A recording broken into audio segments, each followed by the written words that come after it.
आज से हम लोग अब टॉपिक वाइज चलेंगे बायोलॉजी को लेकर के। पहले बायोलॉजी में है क्या, तो बायोलॉजी शब्द की उत्पत्ति किस भाषा से हुई थी? ग्रीक भाषा ना? ग्रीक भाषा से। ठीक है ना। उस शब्द क्या था? बायोस। बायोस का मतलब क्या होता है? जीवन। और लोजिया, लोजिया का मतलब क्या होता है? अध्ययन से हुई है। ठीक है ना। बायोलॉजी शब्द का कहाँ से हुआ है? ग्रीक शब्द से हुई है। बायोस मतलब जीवन, लोजिया मतलब अध्ययन से हुई है। जीवन के अध्ययन को जीव विज्ञान कहा जाता है। आधुनिक जीव विज्ञान वस्तुतः सभी पौधे, सभी रूप के पौधे, जीव जंतु आदि के अध्ययन, ये क्या है? जीव विज्ञान है।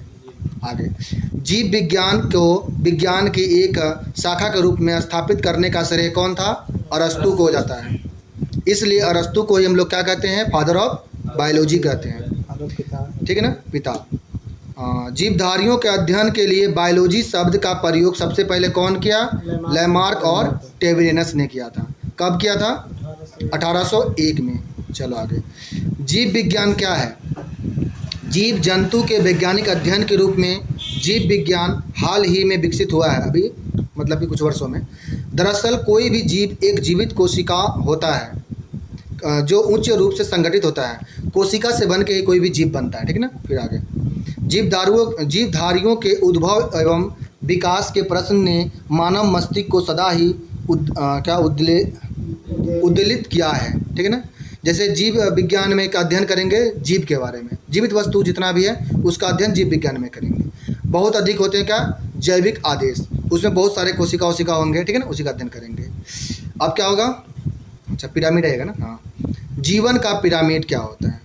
जीवन का पिरामिड के हम लोग किस स्तर पे हैं? कोशिका से कैसे कैसे हम लोग का उद्भव हुआ, कैसे हम लोग बने? तो यह स्पष्ट रूप से नुकीला और ढलान वाला पिरामिड है, जीवन का पिरामिड। इसमें जैविक संगठन का एक स्तर शारीरिक संरचना और गैर शारीरिक संरचना के बीच अंतर संबंध के साथ साथ इसके आकार और जटिलता की निश्चित मात्रा को निरूपित करता है। ठीक है ना, जो फिगर में दिखाया गया है। इस पिरामिड में जैविक संगठन के क्रमबद्ध 12 क्षैतिज स्तर होते हैं। कितने स्तर होते हैं? 12। पहले चलो उसको हम लोग देखते हैं 12 कौन कौन है। ठीक है ना। अब नीचे आ जाओ, दिखाते हैं 12 कौन कौन है। वो 12 पिरामिड कौन कौन है? यहाँ नीचे लिखा हुआ है। कौन है? स्तर हैं। उप परमाणविक कण, पहला का नाम क्या है? उप परमाणविक कण। उससे क्या, उसका दूसरा नंबर क्या होगा? परमाणु। तीसरा में क्या होगा? अणु। चौथा में क्या होगा? ऑर्गेनेल्स। पांचवा कोशिका। छठा उत्तक। सातवां अंग। आठवां अंग प्रणालियाँ। नौवां जीव। 10 नंबर में जनसंख्या। 11 में समुदाय। और लास्ट में क्या होगा? पारिस्थितिकी तंत्र, जिसमें हम लोग रहेंगे पूरा। ठीक है ना, यही पिरामिड है। ठीक है ना। चलो अब पढ़ते हैं, अब समझ में आएगा नीचे। अब फिर ऊपर जाओ। अच्छा, 12 पिरामिड है, उसके बारे में पढ़ते हैं। स्तर 12 सबसे बड़ा और सबसे जटिल है। 12वां स्तर क्या होगा? सबसे बड़ा होगा। उसमें सब कोई आएगा, जितना प्राणी सब उसमें आते हैं। ठीक है ना। आगे, शीर्ष या शिखर पर स्थित इसके नीचे और अंदर स्थित सभी अन्य स्तर इसमें शामिल होते हैं। आगे इन प्रत्येक पिरामिड के आधार को हम लोग समझेंगे नीचे। फिर आगे, जैसे जैसे हम पिरामिड के में ऊपर की ओर आगे बढ़ते हैं, आकार और जैविक पद्धति की जटिलता बढ़ती जाती है। अब देखो फिगर में क्या बता रहा है। पहले कोशिका कहाँ तक आएगा बताओ? 1 से लेकर 4 तक ले में अभी क्या हुआ? इससे छोटा बड़ा ये सब था। कोशिका 5वां नंबर पे आएगा। ठीक है ना। अभी सब मिलते मिलते क्या बनेगा? जीव बनेगा। जीव के नंबर पे आएगा? जीव जाएगा तुमको 8 के ऊपर जाएगा, 9वां नंबर में जीव मिलेगा। ठीक है ना। अब जीव से हम लोग बनते बनते 12 नंबर तक आ जाएंगे। जीव के परे पूरा हम लोग पारिस्थितिकी तंत्र का निर्माण कर देंगे। अब नीचे देखो, इस आकृति में जीवन का पिरामिड कहा जाता है। इस आकृति को कारण यह है कि जीवन पिरामिड के एक निश्चित स्तर 5 है, जहाँ से हम लोग का जीवन शुरू होगा। कहाँ से? 5 से शुरू होता है। कहाँ तक जाता है हम लोग का? 9 तक जाता है। ठीक है ना, या 8 तक जाता है। 8 तक जाएगा। फिर जैविक संगठन 6 से 12 तक होता है। जैविक संगठन होता है। प्रत्येक स्तर के मध्यम ऊपर की ओर बढ़ता है। पिरामिड 12 होते हैं। बताओ फिर से उसका नाम। उप परमाणविक कण, परमाणु, अणु, ऑर्गेनल्स, कोशिका, उत्तक, अंग, अंग प्रणालियाँ, जीव, जनसंख्या, समुदाय और पारिस्थितिकी तंत्र। इस बार देखना बिहार पुलिस दरोगा में से पूछेगा। ठीक है ना, कि 6 नंबर में कौन आएगा, 5 नंबर में क्या आएगा, अंग तंत्र क्या नंबर में आता है, ऐसे पूछ देता है सवाल घुमा के। ठीक है ना। चलो आगे पहुँचते हैं। स्तर 5 कोशिका को जीवन रेखा कहा जाता है। यह दर्शाता है कि कोशिका जैविक संगठन का न्यूनतम स्तर होता है। जीवन रेखा के ऊपर के सभी स्तर में भी जीवित वस्तुएं शामिल होती है। स्पष्ट है कि जनसंख्या, समुदाय और पारिस्थितिकी तंत्र पिरामिड के जीवन स्तर से ऊपर है। पूछेगा जीमा अच्छा क्या बोलेगा, कहाँ पे गए, जनसंख्या और समुदाय जो है कहाँ किसके ऊपर में है, पिरामिड में स्तर सबसे ऊपर में है, जीवन स्तर से सबसे ऊपर में ही है, ठीक है ना। अब हम लोग का अगला चैप्टर क्या है, अगला पढ़ते पढ़ते हाईवे पढ़ने लगे। क्या नीचे वाला वो चलेगा, उम्र थका नहीं सकती, ठोकरे गिरा नहीं सकती, अगर जिद हो जीतने की तो हार भी हरा नहीं सकती। मोटिवेशन दिया गया उसमें बीच में के आगे। जैविक विकास हम लोग को पढ़ेंगे। अब क्या है, कर्मिक विकास के ज्ञान को छोड़कर बायोलॉजी जीव विज्ञान में अन्य किसी चीज का कोई अर्थ नहीं है। कौन बोला था ये बात, थियोडोसियस डोबहंस्की ये बात बोला था। क्या बोला था, कर्मिक विकास के ज्ञान को छोड़कर बायोलॉजी में अन्य किसी चीज का अर्थ नहीं है। आगे, जैव विकास एक पीढ़ी से दूसरी पीढ़ी में होने वाला अनुवांशिक परिवर्तन है। जैव विकास क्या है, एक पीढ़ी से दूसरे पीढ़ी में जाने वाला अनुवांशिक परिवर्तन है। प्राकृतिक में प्रारंभिक निम्न कोटि के जीवों से कर्मिक परिवर्तन द्वारा अधिकाधिक जटिल जीवों की उत्पत्ति वास्तविक रूप में जैव विकास में ही है। सबसे पहले हम लोग को क्या हुआ था, जैव विकास में ही बहुत सारे जीव जंतु का क्या हुआ था, जन्म हुआ था। फिर आगे, जैव विकास के प्रमाण सिद्ध करते हैं कि हमारे पृथ्वी पर पहले ही पूर्वज जातियां से ही विकास के द्वारा नई नई जातियां बनी। अच्छा, पहले हम लोग जो को पूर्वज थे हैं उसी से हम लोग का जाति बनते आ रहा है। जीवन की उत्पत्ति के संबंध में अब तक 4 परिकल्पनाएं प्रस्तुत की गई। कितने परिकल्पनाएं, 4 किया गया। इसमें से स्वतः उत्पादन की परिकल्पना जीवन की उत्पत्ति से संबंधित में सर्वाधिक प्राचीन परिकल्पना है। कौन वाला बोला, स्वतः उत्पादित, मतलब हम लोग स्वतः उत्पन्न हुए, जल से निकले हैं, ठीक है ना, जल से बनते बनते आगे पहुँचे हैं ऐसा। लेकिन आधुनिक परिकल्पना में प्राकृतिकवाद सबसे आधुनिक और प्रचलित परिकल्पना है। लेकिन अभी आधुनिक में किसको बोल रहा है लोग, प्राकृतिकवाद को बोल रहा है। लैमार्क, डार्विन, वेलेस, ट्रीबीज आदि वे जैव विकास के संबंध के अनेक परिकल्पनाओं को प्रस्तुत किया था। कौन कौन के थे, लैमार्क हो गए, डार्विन हो गए, वेलेस हो गए, ट्रीबीज, ये सभी हो गए, ठीक है ना। एग्जाम में पूछ लेगा ऐसे घुमा के क्वेश्चन। फिर आगे, जैविक विकास के सिद्धांत क्या हैं। जैविक विकास के संबंध में अनेक मत और सिद्धांत प्रचलित हैं। कुछ प्रमुख सिद्धांत को जैव विकास के अध्ययन के लिए जरूरी माना गया है, जो निम्न प्रकार हैं। लैमार्कवाद सिद्धांत, तो इसको कौन दिया है, इसके बारे में पढ़ते हैं। जीवों एवं उनके अंगों में निरंतर वृद्धि होती रहती है, जिन पर वातावरणीय परिवर्तन का सीधा प्रभाव पड़ता है। यह बात कौन बोला था, लैमार्कवाद सिद्धांत का था, ठीक है ना। अधिक उपयोग में आने वाली अंगों का विकास अधिक एवं कम उपयोग में आने वाले अंग का विकास कम होता है। ये कौन बोला था, लैमार्कवाद सिद्धांत में ये सब बात का चर्चा है। पूछ लेगा एग्जाम हॉल में पूछेगा, अधिक उपयोग में आने वाले अंग का विकास अधिक होगा, कम उपयोग में आने वाला अंग का विकास कम होगा। कौन बोला था इसमें, किसका सिद्धांत है, लैमार्कवाद का सिद्धांत है। लैमार्क का यह सिद्धांत कब दिया गया था, 1809 में। उनका पुस्तक का नाम बताओ, फिलॉसफी जूलॉजिकल में प्रकाशित हुआ था लैमार्क का सिद्धांत, ठीक है ना, जूलॉजी होगा। चलो आगे देखते हैं। अब है, लैमार्कवाद को अंगों के कम या अधिक उपयोग का सिद्धांत भी कहा जाता है। किसको अंगों के कम या अधिक उपयोग का सिद्धांत कहेंगे, लैमार्कवाद को। लैमार्क के अनुसार जीवों की संरचना, कायिकी, उनके व्यवहार पर वातावरण में परिवर्तन का सीधा प्रभाव पड़ता है। किसके अनुसार जीवों की संरचना और कायिकी, उनके व्यवहार में सीधा प्रभाव पड़ेगा, लैमार्क का। लैमार्कवाद के उपार्जित लक्षण की वंशानुगति के सिद्धांत के अनुसार जंतुओं के उपार्जित लक्षण वंशागुणित होते हैं, एक पीढ़ी से दूसरी पीढ़ी जाते हैं। किसके अनुसार ये बात बोल रहा है, लैमार्कवाद के अनुसार। अब आइए डार्विन के बारे में पढ़ते हैं। डार्विनवाद, दूसरा कौन था, डार्विनवाद, 4 को था ना, दूसरा होगा डार्विनवाद। और हम लोग लैमार्कवाद पढ़े, डार्विन पढ़ेंगे, अब कन्फ्यूजन शुरू होगा। प्राकृतिक चुनाव द्वारा प्राणियों का विकास, इसके अनुसार सभी जीवों में संतति की अधिक से अधिक क्षमता पाई जाती है। देखो उसमें क्या बोला था, जो जीव जैसा है उसी प्रकार का क्या करेगा, अधिक है तो अधिक उत्पन्न करेगा, कम है तो कम उत्पन्न करेगा। लेकिन इसमें क्या होगा, क्षमता बताएगा, ठीक है ना, अधिक से अधिक क्षमता पाई जाती है संतति उत्पन्न करने की। प्रत्येक जीव में अत्यधिक प्रजनन दर के कारण जीवों को अपने अस्तित्व हेतु संघर्ष करना पड़ता है। यह किसका सिद्धांत है, डार्विनवाद का सिद्धांत है, ठीक है। आगे, ये संघर्ष समजातीय, अंतरजातीय तथा पर्यावरणीय होते हैं।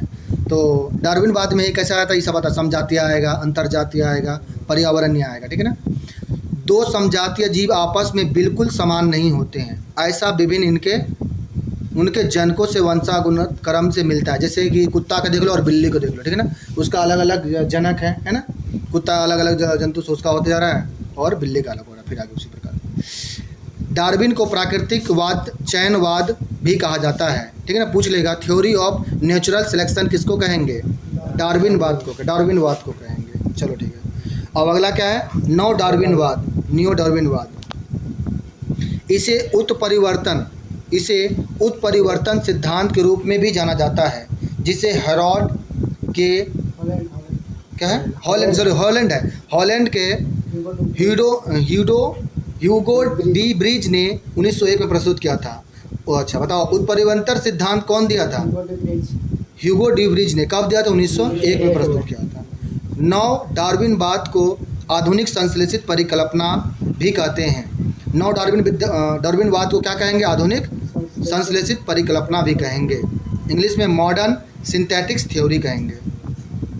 यह निम्नलिखित परिक्रम को परिकल्पनाएं क्रियाओं का परिणाम है। जीन उत्परिवर्तन होगा, इसमें अनुवांशिक पुनर्नियोजन होगा, गुणसूत्र की संरचना एवं संख्या में परिवर्तन द्वारा भिन्नता हो जाएगी, और पृथक्करण होगा, हट जाएगा, सब अलग अलग हो जाएगा, ठीक है ना। तो नव डार्विनवाद के कौन कौन से परिकल्पना थे? 4 बताओ, नाम बताओ, चारों का नाम बताओ, कौन कौन थे ये वाला जो पढ़ रहे हैं? जीन उत्परिवर्तन, अनुवांशिक पुनर्नियोजन, गुणसूत्र की संरचना एवं संख्या में परिवर्तन और पृथक्करण, ठीक है। अगला है पुनरावर्तन सिद्धांत रेसिप्रोकेशन थ्योरी। रेसिप्रोकेशन थ्योरी है। चलो आगे, कौन दिया था इसको? अर्नेस्ट हैकल। इसे जातीय अपवर्तन सिद्धांत भी कहते हैं। जातीय अपवर्तन सिद्धांत किसे कहेंगे? पुनरावर्तन सिद्धांत को कहेंगे। इसकी प्रमुख विशेषता क्या है? कि किसी जीव की भ्रूण अवस्था उसके पूर्वज की वयस्क अवस्था के समान होगी। जैसे मेरे माता पिता है ना, उसी प्रकार हम दिखाई देंगे जब जन्म लेंगे। तो फिर आगे, जीवों के तुलनात्मक अंग। प्रत्येक जीव के अंग को 3 श्रेणी में वर्गीकृत किया गया है। कौन कौन? समजात अंग, समरूप अंग, अवशेषी अंग। याद कर लो, एकदम बिहार दरोगा एकदम ये सब सवाल पूछते रहता है, सब एग्जाम में पूछता है। अब समजात अंग एकदम पूरा कान खोल के समझना। समजात अंग क्या है? ऐसे अंग जो विभिन्न कार्यों के लिए विकसित हो जाने के कारण असमान दिखाई दे सकते हैं, परंतु मूल संरचना एवं भ्रूण परिवर्तन में वे समान रहेंगे, ठीक है ना। देखो कुछ भी उसमें वृद्धि हुआ, लेकिन क्या दिखाएं? असमान दिखाई दे रहे हैं, लेकिन वो समान ही होंगे। जैसे हम ही हैं, बड़ा हो गए, मेरा पैर हाथ वैसे ही रहेगा पापा मम्मी के साथ, समजात अंग कहलाएंगे। इसी को अंगों की समजातता कहते हैं। यह समजातता पूर्वज से विभिन्न दशाओं जैव विकास को प्रमाणित करता है। उदाहरण के लिए पक्षी के पंख और मनुष्य के हाथ। कोई भी पक्षी का पंख देखो, उसका सबका पंख एक ही जैसा रहेगा, चाहे बड़ा पक्षी हो गया, शुतुरमुर्ग हो गया, या कौवा हो गया, छोटा हो गया, सबका एक ही प्रकार का रहेगा। और हम लोग का हाथ हो गया, ठीक है ना, बौना आदमी हो, बड़का आदमी हो, सबका हाथ एक ही प्रकार होगा। किसका उदाहरण है बताओ? समजात अंग, ठीक है ना। अभी देखना आगे फिर कंफ्यूजन होगा हम लोग का, ठीक है ना। समजात अंग के उदाहरण कौन है? पक्षियों के पंख, मनुष्य के हाथ। चलो आगे पढ़ते हैं। अब आएंगे समरूप अंग। वे अंग जो समान कार्य के लिए विकसित हो जाने के कारण समान दिखाई देते हैं, जिस प्रकार से समान ही दिखाई देगा, परंतु मूल संरचना एवं भ्रूण प्रक्रिया में असमान हो जा सकते हैं, समरूप अंग कहलाएंगे। यह समरूपता अभिसारी जैव विकास को प्रभावित करता है। उदाहरण के लिए चमगादड़, कीट एवं पक्षी के पंख। अच्छा, इसमें समझ रहा है? छोटा छोटा कीट है, उसका अलग पंख रहेगा, चमगादड़ का अलग पंख रहेगा, पक्षी का थोड़ा अलग रहेगा, लेकिन सबका पंख एक ही प्रकार का, ठीक है ना। तो समरूप अंग क्या करेंगे बताओ? देखो मनुष्य वाला जब बात आएगा तो हम लोग समजात रखेंगे, ठीक है ना। समजात पक्षी का और मनुष्य का पंख क्या समजात होगा। और समरूप बोलेंगे तो चमगादड़, कीट और पक्षी सब का पंख इसी की बात करेंगे, ठीक है ना। चलो अवशेषी अंग, यही क्वेश्चन दरोगा में पूछा था, ठीक है ना, हम लोग जो पढ़े थे ना। चलो आगे अवशेषी अंग आगे पढ़ते हैं। वे अंग जो जीवों के पूर्वज में पूर्ण विकसित थे, परंतु वातावरणीय परिस्थिति में परावर्तन के कारण परिणाम स्वरूप कालांतर में अनुपयोग हो गए, परंतु विकसित जंतुओं में विद्यमान अर्धविकसित में अनुपयोगी अंग या उनके भाग अवशेषी अंग कहलाएं। उदाहरण के लिए त्वचा के बाल धीरे धीरे हम लोग को छोटा होते जा रहा है, उठते जा रहा है। पूंछ मनुष्य का जो था ना खत्म हो गया, नाखून कान उंगली का नाखून छोटा होते जा रहा है, कर्ण पल्लव, यही कर्ण पल्लव पूछेगा कि क्या पता नहीं। कान बड़ा होता अच्छा कान बड़ा था, हम लोग का छोटा कान होते जा रहा है, ठीक है आगे। कीव के पंख, कीवी के पंख, पक्षी का पंख भी छोटा होते जा रहा है। शुतुरमुर्ग के पंख, मनुष्य में एपोडिक्स आदि। एपोडिक्स क्या होता है मनुष्य? अपेंडिक्स आदि। होता है ना, अपेंडिक्स, वो मतलब कि जो जहरीला चीज उसमें रहता है, फट जाता है। अच्छा हम लोग के भीतर का क्या हो? मैं बोलता है अपेंडिक्स हो गया। हाँ। उसको करना पड़ेगा। जो होता है मतलब पीत उत होता है ना वहीं पे, उसी को छोटा होते जा रहा है, ठीक है ना। ऑपरेशन कर लिखा है। तो अब बताओ हम लोग, ठीक है ना, समझात अंग किसके उदाहरण है?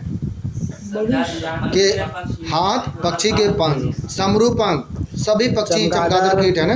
आगे इसको ऐसे समझाया था कि कैसे? समझात मतलब कि हाँ दिखने में अलग हो सकता है, हाँ, लेकिन काम एक होगा उसका, एक ही काम होगा है ना। है ना। ठीक। वर्क एक ही होगा। जैसे पक्षी का जैसे ही है लेना उड़ने के लिए है, ठीक है। ठीक है। हम्म। और मनुष्य का हाथ भी मतलब कि कोई काम हम करने के लिए देता है ना, हाँ, इसी ये को मतलब काम एक जैसा हो और दिखने में अलग भी हो सकता अलग है। होता है, और समरूप में कहा दिखने में एक जैसा होगा, काम अलग हो सकता है। अलग हो सकता है। जैसे पंछी छुटका मधुमक्खी हो गई हाँ। है ना, चमगादड़ हो गया, ये समरूप हो गया, ठीक है ना। अवशेषी अंग क्या है बताओ? अवशेषी अंग में इसमें कान सब पल्लव, है, लेकिन छोटा होते जा रहा बाल है। त्वचा सबको छोटा होते जा रहा है हम लोग का, ठीक है ना। पंख हो गया मनुष्य में, अपेंडिक्स आदि सब हो गया। आगे है संयोजक कड़ी, कनेक्टिव लिंक्स है, कनेक्टिव लिंक्स है। जीव जंतुओं की वे जातियां जो अपने से कम विकसित जातियों तथा अपने से अधिक विकसित उच्च कोटि की जातियों की सीमा रेखा अर्थात निम्न एवं उच्च जातियों के लक्षण का सम्मिश्रण होती है, संयोजक जातियां कहलाएगी। उदाहरण के लिए जुगलिना, प्रोटी स्पेंजिया, नियोपिलाइना, नीलोपाइलाइना, पेरीपेटस, आर्कियोपेक्टस, पोटोथेरिया आदि। ये किसके उदाहरण है? संयोजक कड़ी के। मतलब बीच में है। बीच में ही सब आता है, ठीक है ना। कौन कौन है? युगलिना हो गया, प्रोटो स्पंजिया, नियोपिलाइना, पेरीटेसस, ऑर्थोकैप्टिस। देख के ना पढ़ने में कन्फ्यूजन होता था हमको, क्या है? पोटोथेरेसिया, ठीक है। अब हम लोग सेल को पढ़ेंगे कल, ठीक है ना।